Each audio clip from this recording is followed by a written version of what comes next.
Rishika Jain on your channel 1% Daily. So friends, आज 1 जून है और हम 12th के स्टूडेंट्स कॉन्स्टेंटली वेट कर रहे हैं कि हमारे बोर्ड से रिलेटेड डिसीजन कब आएगा। बोर्ड्स होंगे या नहीं होंगे, कॉलेज में एडमिशन का क्या प्रोसीजर होगा, एंट्रेंस होंगे, इंटरनल असेसमेंट वाले मार्क्स पे मिल जाएंगे एडमिशन। तो हम बहुत ज़्यादा वेट कर रहे हैं। तो आज हम इस वीडियो में ये डिस्कस करेंगे कि आज 1 जून है, तो 1 जून तक टोटल कितनी न्यूज़ आ चुकी है, कहाँ तक प्रोसीजर पहुंचा है बोर्ड से रिलेटेड।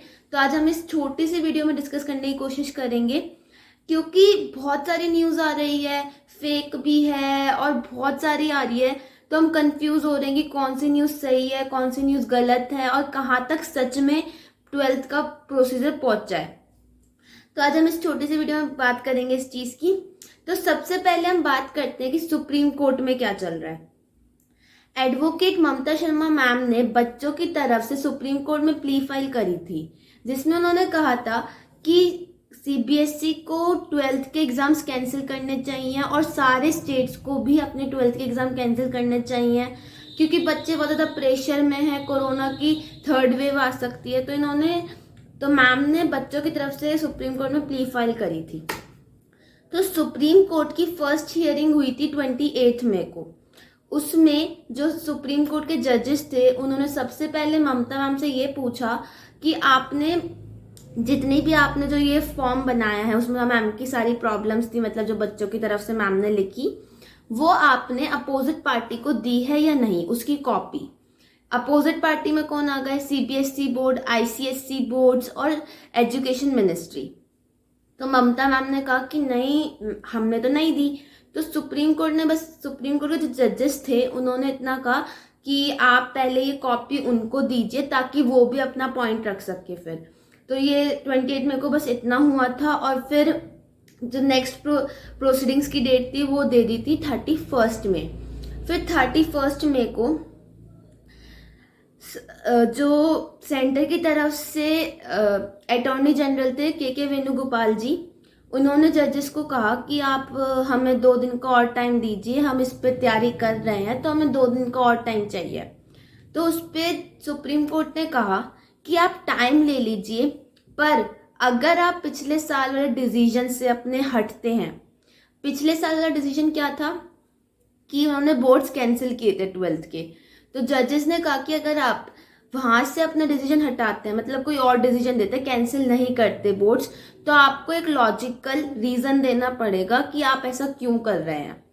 तो जो वेणुगोपाल जी थे, उन्होंने कहा कि ठीक है, बट आप हमें अभी 2 दिन का और टाइम दीजिए ताकि हम इसे पूरे अच्छे से तैयारी कर सकें। तो जजेस ने कहा कि ठीक है, आप 2 दिन का टाइम लीजिए और फिर नेक्स्ट प्रोसीडिंग हम करेंगे 3rd जून को, मतलब थर्सडे को। तो सुप्रीम कोर्ट में बस अभी तक 2 प्रोसीडिंग्स हुई हैं, 28 मई को, 31 मई को, और अब नेक्स्ट प्रोसीडिंग है 3rd मई को, जिसमें सीबीएसई और एजुकेशन मिनिस्ट्री अपना पूरा बता सकते हैं कि उन्होंने क्या सोचा है, और अगर वो कैंसिल नहीं कर रहे हैं बोर्ड्स को तो क्यों नहीं कर रहे हैं, वो सारा वो 3rd जून को सुप्रीम कोर्ट में बता सकते हैं। अब हम नेक्स्ट बात करते हैं कि आज 1 जून है, और 1 जून को सीबीएसई हमें पूरा बताने वाली थी कि वो लेगी या नहीं लेगी बोर्ड्स, और लेगी तो हमारी डेट शीट आ जाती है आज, जो सीबीएसई ने कहा था। लेकिन आज डिसीजन नहीं आएगा और शायद कल भी ना आए, क्योंकि फर्स्ट रीज़न है इसका कि सीबीएसई ऑफिशियल्स ने कहा है कि वो अपना पूरा ड्राफ्ट बना के सबसे पहले जो थर्सडे को प्रोसीडिंग है सुप्रीम कोर्ट में, जजेस को ही देंगे। फिर जो सुप्रीम कोर्ट में टोटल फाइनल होगा, फिर तभी बच्चों को बताया जाएगा। इसलिए अब 1 और 2 जून को कोई डिसीजन नहीं आएगा, इसकी बहुत ज़्यादा प्रोबेबिलिटी है। सेकेंड रीज़न क्या है कि हमारे respected education minister Ramesh Pokhriyal ji covid से अफेक्ट हो गए थे, जिसकी वजह से आज वो पोस्ट कोविड कॉम्प्लिकेशंस की वजह से एम्स में एडमिट है, जिसकी वजह से अब जो भी ये बोर्ड से रिलेटेड डिसीजन है थोड़ा डिले हो सकता है। इसलिए शायद अब 3rd जून को ही डिसीजन आए, 1 और 2 जून को डिसीजन नहीं आएगा। अब हम नेक्स्ट बात करते हैं कि आज एक न्यूज़ बहुत ज़्यादा डिस्कस की जा रही है, वो है कि ऐसा पता चला है कि सीबीएसई और एजुकेशन मिनिस्ट्री ने मिलकर एक ड्राफ्ट प्रिपेयर करा है, जिसमें 3 पॉइंट को डिस्कस किया गया है, और अब वो ये ड्राफ्ट हमारे प्राइम मिनिस्टर मोदी जी को भेजेंगे और फिर मोदी जी डिसाइड करेंगे कि उनको ये ड्राफ्ट सही लगा, और अगर सही नहीं लगा तो फिर वो अपना उसे कैंसिल करके अपना डिसीजन दे सकते हैं। तो हम सबसे पहले बात करते हैं कि इस ड्राफ्ट में 3 पॉइंट के जो हैं उनमें क्या डिस्कस किया गया है। तो जो 3 पॉइंट है, मुझे सबसे पहला पॉइंट है कि उन्होंने बोला है कि जो कॉमर्स, आर्ट्स और साइंस, जो ये 3 स्ट्रीम्स हैं, इनके हम सिर्फ मेन सब्जेक्ट्स के पेपर ले लें, और जो एक्स्ट्रा सब्जेक्ट्स होते हैं लाइक लैंग्वेज सब्जेक्ट होता है, और एक हम एक्स्ट्रा सब्जेक्ट भी लेते हैं लाइक म्यूजिक, फिजिकल एजुकेशन और कंप्यूटर साइंस, तो इनके पेपर ना लेके सिर्फ मेन सब्जेक्ट्स के पेपर ले लें। तो इस पॉइंट में जो मुझे प्रॉब्लम लगी वो ये थी कि यार बच्चे, जो 12th का होता है उसमें हमारे ऐसे होते हैं, सपोज अगर हम साइंस से हैं तो फिजिक्स, केमिस्ट्री, बायो और एक लैंग्वेज सब्जेक्ट होता है और एक एडिशनल, जिसमें physical education, music, computer science और कुछ भी हो सकता है। तो बच्चे यही सोचते हैं कि एक लैंग्वेज सब्जेक्ट है और एक ये जो एक्स्ट्रा सब्जेक्ट है 5 सब्जेक्ट में से, ये 2 हमारे पास स्कोरिंग सब्जेक्ट है जिनमें हम कम फोकस करके ज़्यादा मार्क्स ऑब्टेन कर सकते हैं, और बहुत इजीली होता है कि इन पर 97 प्लस भी आउट ऑफ 100 आराम से बच्चे गेन कर लेते हैं। अब ये कहना कि हम इन सब्जेक्ट्स के पेपर नहीं लेंगे और जो फिजिक्स के बेसिस पे हम म्यूजिक के मार्क्स लगा देंगे या केमिस्ट्री के बेसिस पे हम इंग्लिश के मार्क्स लगा देंगे, तो ये कोई पॉइंट वैलिड नहीं है। ऐसे तो बच्चों पे और प्रेशर आ गया। तो मुझे ये थोड़ा पॉइंट 1 इसलिए अच्छा नहीं लगा। सेकंड पॉइंट इन्होंने बोला है कि हम सिर्फ 30 मिनट्स का पेपर ले लें और उसमें सिर्फ एमसीक्यू ले लें। मतलब जो पेपर पहले 3 घंटे का होता था और 31 क्वेश्चंस आते थे, 5 मार्क्स के भी आते थे, 4 मार्क्स के भी, उसमें अब सिर्फ 30 मिनट्स का पेपर होगा और एमसीक्यू फॉर्मेट में होगा। तो इसमें मुझे क्या प्रॉब्लम लगी, हम इसे 2 चीज़ों में डिस्कस करते हैं। सबसे पहले टाइम, इन्होंने कहा हम 3 घंटे का नहीं 30 मिनट्स का पेपर ले लेंगे। तो उससे क्या, अगर आज हम बच्चे क्यों कह रहे हैं कि कैंसिल होना चाहिए और क्यों ये डिले हो रहे हैं, क्योंकि कोविड है। तो कोविड तो 3 घंटे में भी हो जाएगा और 30 मिनट में भी। ये तो है नहीं ना कि 30 मिनट का पेपर होगा तो कोविड नहीं होगा। 30 मिनट वाले पेपर के लिए भी हमें घर से बाहर निकलना ही पड़ेगा, क्राउडेड एग्जाम सेंटर्स में जाना ही पड़ेगा और एग्जाम रूम्स में बैठना ही पड़ेगा। तो ये कोई पॉइंट वैलिड नहीं हुआ कि 30 मिनट का और 3 घंटे का। कोविड तो 30 मिनट में भी हो जाएगा।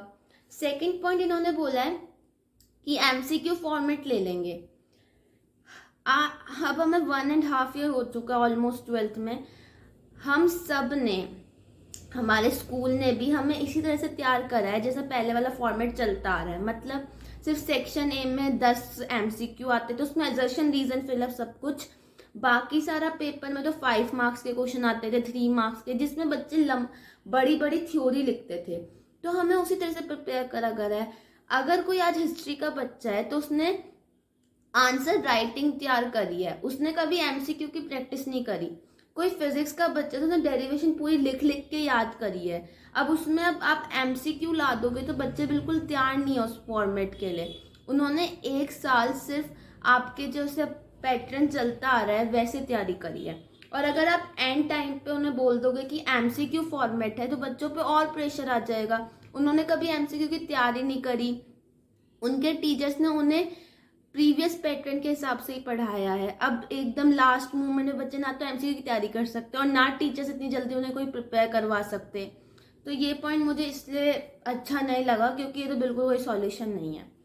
थर्ड पॉइंट उन्होंने इस ड्राफ्ट में कहा है कि अगर हम अभी तो बोल देंगे कि एग्जाम्स हैं और अगर बाद में जाके कोविड की सिचुएशन और ज़्यादा ख़राब हो जाती है तो हम फिर लास्ट 3 ईयर के जो बच्चों के परफॉर्मेंस है उस पर मार्क्स दे देंगे।